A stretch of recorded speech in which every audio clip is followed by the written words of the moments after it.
Oui, bonjour. Pour ceux qui ne me connaissent pas, mon nom c'est Lucille. Vous pouvez dire aussi Lucie ou même Lou.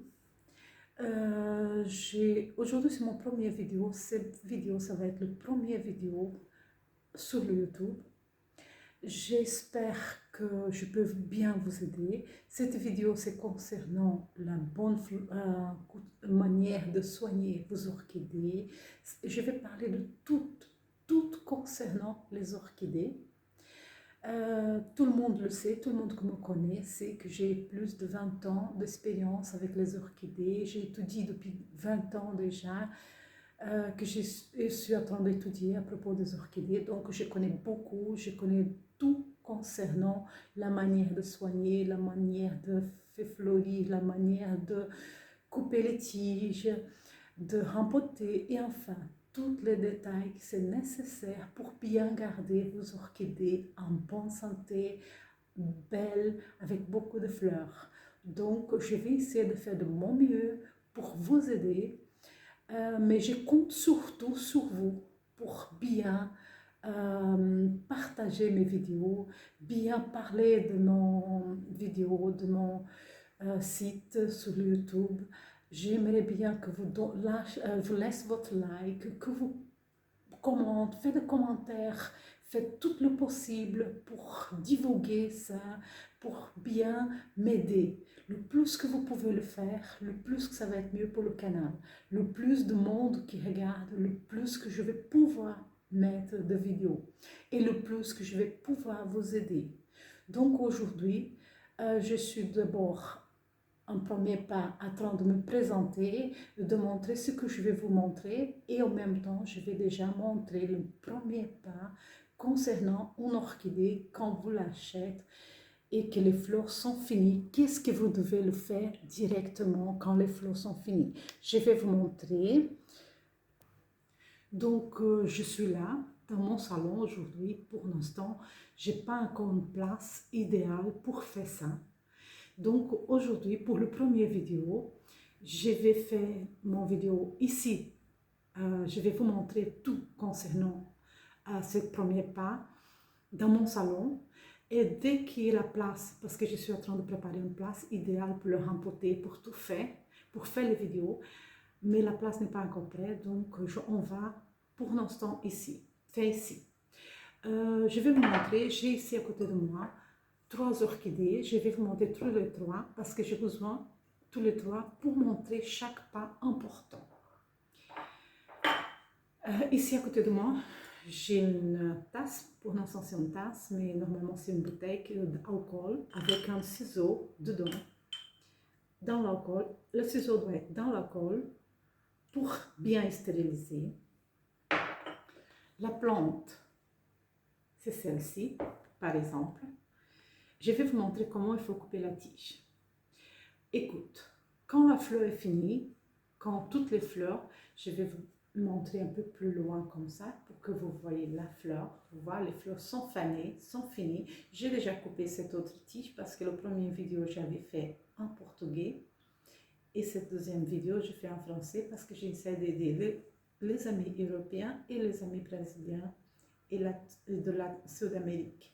Donc, là, je vais encore couper celle-ci en français, en parlant en français, pour que vous pouvez comprendre. Bon, écoute bien. Quand la fleur est fanée comme ça, finie, il faut couper la tige. Regarde, ça c'était la 12e fleur et ça ici à côté, c'était la toute première fleur qui était sortie. Donc, c'est ici qu'il va couper la fleur. Mais avant tout, le ciseau doit être dans l'alcool. Quand vous le coupez, faites comme ça dans l'alcool, il vous va directement vers la tige et coupe. Pourquoi vous devez couper comme ça? Je vais vous expliquer. Quand vous le coupez, je ne vais pas la couper complètement parce que je dois encore expliquer quelque chose pour vous, mais vous allez savoir, c'est ici qu'il faut couper. Et avec le ciseau bien alcoolisé, qu'il y a des gouttes qui tombent là-dessus. Pourquoi? Le moment que vous utilisez l'alcool, vous allez bien stériliser le ciseau et il va aussi bien le goutte d'alcool qui tombe sur la tige qui est coupée, ça va bien stériliser la pointe de la tige et va faire qu'elle va simplement bien guérir sans avoir de problème pour la plante. Elle va bien sécher, elle va bien stériliser et sécher convenablement. C'est pour ça qu'il faut absolument utiliser l'alcool. Il ne faut pas brûler les ciseaux comme tout le monde le fait. Non, parce que ça n'aide pas. Ça ne va pas tuer toutes les bactéries et ça ne va pas non plus stériliser la plante de l'orchidée. Donc, vous devez couper là. Mais avant, je vais vous expliquer. Il y a beaucoup de monde qui laisse ici toujours donner plus de fleurs à la pointe. Ne faites pas ça. Ça peut dire que c'est joli, oui, mais ça ne le fait pas. Si vous le faites, vous va tuer doucement votre plante. Pourquoi vous va tuer là doucement? Parce que, d'abord, quand vous laissez donner des fleurs là, la plante prend toute son énergie vers le haut, toutes les forces vers le haut. Et là, le bouton qui est là va avoir toute cette énergie. Il va être beau, jolie fleur, oui, mais la plante, jour après jour, elle va se faner, devenir fragilisée et elle va finir pour mourir. Et à la fin, vous n'avez plus la plante, vous n'avez plus de fleurs. Donc, ça ne vaut pas la peine. Le meilleur, c'est vraiment couper ici et attendre que chaque petit point de la tige va donner de nouvelles tiges. Ça, c'est l'idéal. Parce qu'une plante, c'est comme une maman. Quand elle fait tout son effort pour son enfant qui est là, pour ses fleurs, elle va finir pour mourir. Parce qu'elle devient faible et elle meurt. Une maman, elle va finir pour tomber malade parce qu'elle donne tellement d'énergie à ses enfants qu'elle finit pour tomber malade. Quand elle donne de trop à ses enfants, elle finit pour tomber malade. Donc la plante, c'est la même chose. Il faut bien soigner la plante pour qu'elle puisse bien soigner ses fleurs. Donc, il faut couper là. Et là, chaque petit point, elle va donner de fleurs. Donc, maintenant, on va le couper. Je vais montrer que c'était là. On peut couper là. Là, on coupe. Du moment que vous avez coupé, l'alcool est tombé là-dessus. Voilà. Donc, ça va faire guérir la blessure de la plante. C'est très important, ça. Et la plante, comme vous voyez, c'est une belle plante. Elle va continuer belle. Et elle va commencer, maximum dans un mois, elle aura des fleurs dans chaque petit point, elle va avoir des nouvelles tiges. C'est comme ça qu'il faut le faire. Maintenant, je vais vous montrer une deuxième plante que j'ai ici à côté de moi. C'est celle-ci. J'avais déjà aussi coupé de la même manière de l'autre. Bien sûr, celle-ci, elle est plus bas parce que la fleur commençait à donner plus bas. Mais c'était copié de la même manière de l'autre. La plante, elle est belle. Comme vous pouvez voir, elle est très belle. Très solide, très forte, une bonne santé. Par contre, comme vous voyez là, elle a besoin d'être rempotée. La racine, une fois que les racines sont belles, mais elle a besoin d'être rempotée. Mais aujourd'hui, je ne vais pas vous apprendre à rempoter parce que c'est un grand travail et ça prend trop de temps. Donc aujourd'hui, je vais vous apprendre uniquement à couper la tige. Mais de la prochaine vidéo, je vous apprends à bien rempoter. D'accord? Donc, mais c'est comme ça. Regarde, elle continue belle. Ça fait 3 semaines que j'avais coupé ça. Et elle est belle comme tout.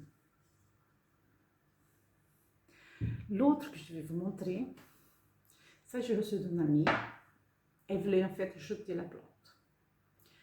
Elle avait fait le système que je vous avais dit.